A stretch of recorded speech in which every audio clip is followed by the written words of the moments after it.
for our third segment tonight, we are talking about direct democracy. So direct democracy is just democracy. But direct. But it's direct, which you have to add because we have a lot of like not real forms of democracy. So direct, or at least we have forms of representative democracy. Yeah, exactly. Not pure democracy. So direct democracy and pure democracy, you could use those terms kind of interchangeably. The most common forms of direct democracy that we have in like the US and in most like representative democracies are like referendums. So these are like, we've got like ballot measures or ballot referendums in the US. You might have seen them on your ballot. And basically they'll put issues directly to the voters, and then the voters will vote, and whatever they determine happens. Yeah. And seems pretty cool, seems pretty chill. But we wanted to talk about it a little bit because like, well, on the one hand, you know, we've had a lot of success in the US recently with direct democracy. Yeah. And then on the other hand, like direct democracy is responsible for like Brexit. Yeah. And, you know, there's a reason why most like governments today are not direct democratic governments. Yeah. And so, yeah, we want to just kind of unpack this issue a little bit. Yeah. So I would say that Brexit is a good example of direct democracy being tainted by special interests that sold lies and propaganda. Yeah. Which I would argue in this context is not that unlike the disproportionate control that corporations have on our representative democracy. Because what was happening in the Brexit vote was you had people like Boris Johnson and what was that guy's name? Nigel Farage. Nigel Farage, yeah. Who were putting all of the, like, they were spending a bunch of money and doing a bunch of propaganda trying to print out a bunch of these crazy misleading claims about the European Union. Like there was this one bus that was going around that was saying how much money people from Europe or people from Britain were sending to the European Union, and it was like, oh, what if we invested that here? But like there was no guarantee that that money would have specifically been reallocated to healthcare, because they were specifically talking about healthcare. And after the vote, Farage was actually asked about that, and he was like, oh, well, I mean, you know, I never said directly what it could have been. And they're like, no, but on the bus you said it could have gone to healthcare. And he's like, oh, well, like he walked it back. Sure. So the rich and powerful in a lot of ways still had some direct disproportionate control. And on top of that, the issue of Brexit was one that a lot of people just did not understand. I mean, after Brexit passed, the most Googled thing in Britain was, what is Brexit? Or what is the European Union? Yeah. People didn't fucking know. But in a lot of cases, especially in the United States, a lot of the issues that we tend to have referendums on are issues that are pretty well known and that people at least understand to the extent where they're not going to be surprised when something happens. All right. So like Florida minimum wage, most people know enough about minimum wage to know what it is. Yeah. Right. They know what minimum wage is, and people tend to support it. All right. Marijuana legalization. Most people know how they feel about marijuana. Abortion. Most people know how they feel about abortion. So the issue comes when there's a referendum that is specifically on an issue that is beyond the scope of the average Joe. Like the average Joe is not gonna spend a lot of time invested in it.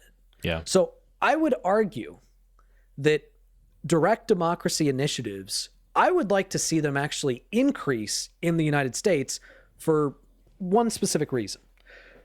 And that is the fact that we always talk about how divided we are in the United States. Like, the United States is so divided, it's so divided politically.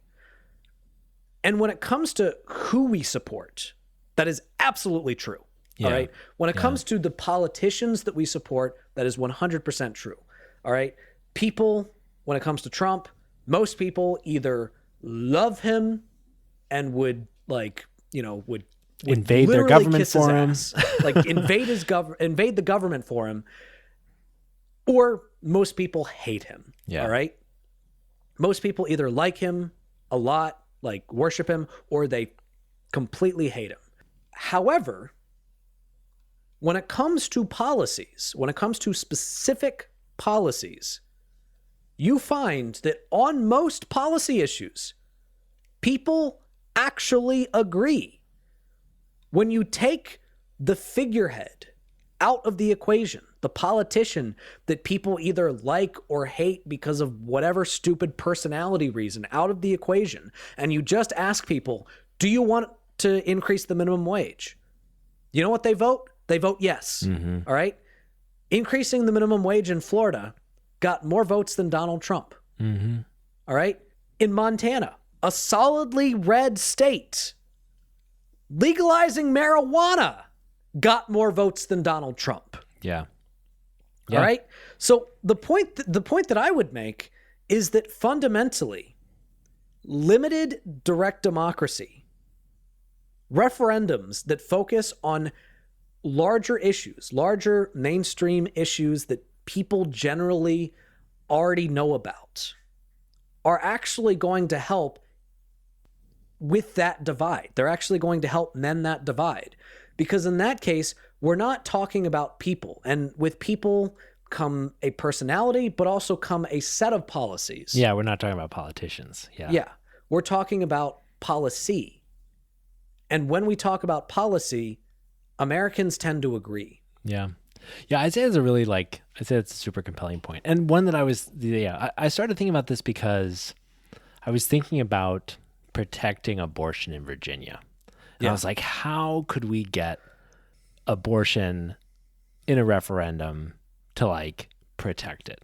It's not practical. I read about it. It doesn't really make sense. Would not really work. But it got me thinking about the benefits and drawbacks of direct democracy. And like, I think your point about Brexit is a good one. And I think there's another one as well. So like, I think it kind of highlights two important points about direct democracy.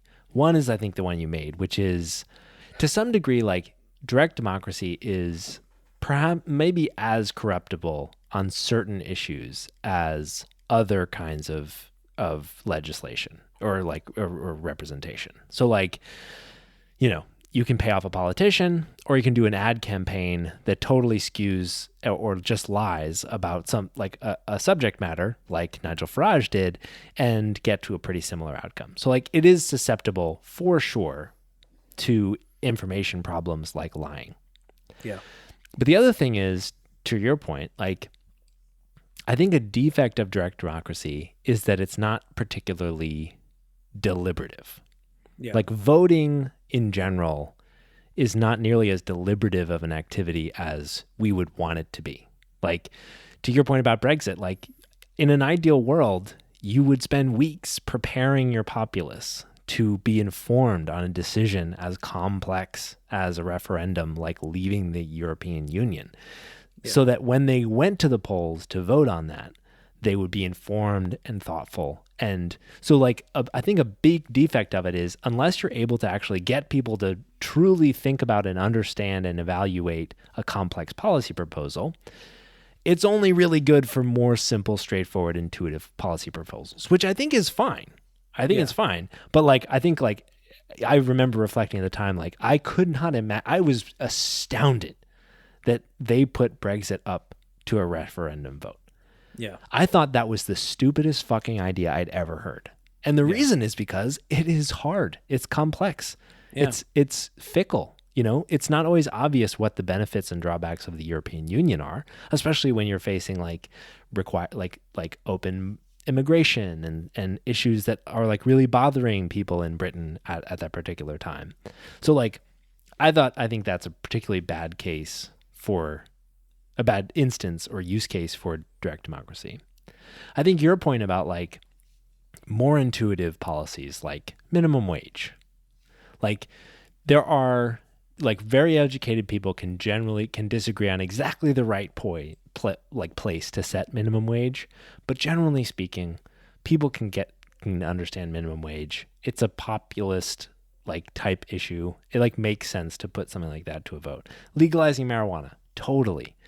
I think it's like an interesting feature of our current system that direct democracy is so much better at achieving our general policy priorities is so much better than representative democracy at doing that. To your point, because like we just agree. If all polls about policy issues were votes, we would have so much better policies in place right now. Like abortion would be legal. Like marijuana would be legal. We'd have a $15 minimum wage at least. We would have Medicare for all. Like so many issues like we just largely agree on. Now, I think that's more kind of accidental to our current position than it is part of direct democracy, though. As I think about it, it's like the fact that we have this weird divide where like personality cults and cultural issues are driving wedges in our society that policy issues aren't, is like, I think that's kind of a feature of our current like historical moment more than it is like a feature of direct democracy per se. So I think like there's probably like a time for direct democracy, and I think the time's now. Like let's try to get the referendum out there. Let's try to do it. But in terms of like, I was thinking like, hey, like what if we like made it way easier to get stuff on the ballot? Or like, what if we like just made direct democracy just a much bigger part of our voting? And I think I'd be a little bit worried about doing that just because of some of the problems that we talked about with like Brexit and some of the limitations of it. See, I want it to be a bigger part of our voting, but like you said, I think it's important for the issues to be limited to issues that are mainstream. So to kind of give an example, because we talked about, I used the analogy earlier about the corrupting influence of money on politics for politicians versus for direct initiatives. Individuals. So let's expand that analogy. All right. Individual representatives, either on the state level or even on the national level in like a House rep district, are significantly more susceptible to a major ad campaign by some organization that decides to invest itself in a specific district or a specific campaign to flood the airways with propaganda against a candidate than a national candidate. So most people know who the president is, right? Yeah. Most people know how they feel about the president. When it comes to presidential elections, most people know who the two major candidates are, and they usually know how they feel about them. So you can flood the airways all you want, but most of the time, if you're somebody that generally already likes Trump, you're probably going to see anti-Trump ads and think, oh, well, I better make sure that I get out to vote even harder. You're probably not going to be as influenced by that.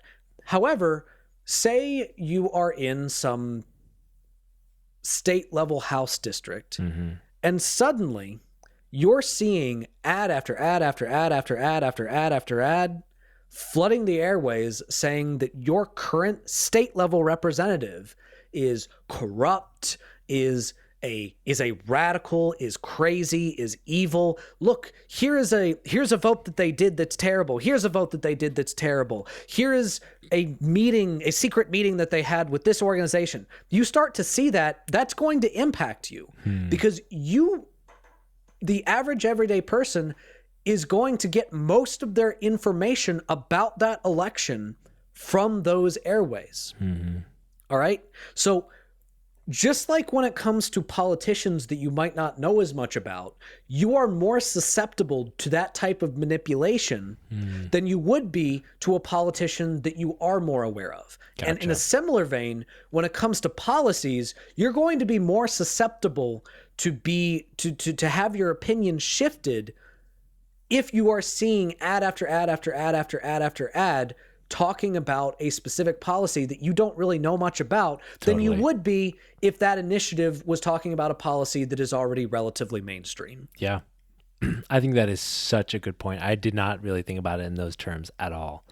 I think that's a really super strong point. So I'd say like verdict on direct democracy, I think it's got a role. I think it can be really useful. It can obviously be very powerful for representing people's actual opinions. I think for things like changing like Kansas's constitution to make it so that they could ban abortion. Like I think that's a good use of it. Like you're moving away from the status quo. So if people have status quo bias or whatever, they can stick with that.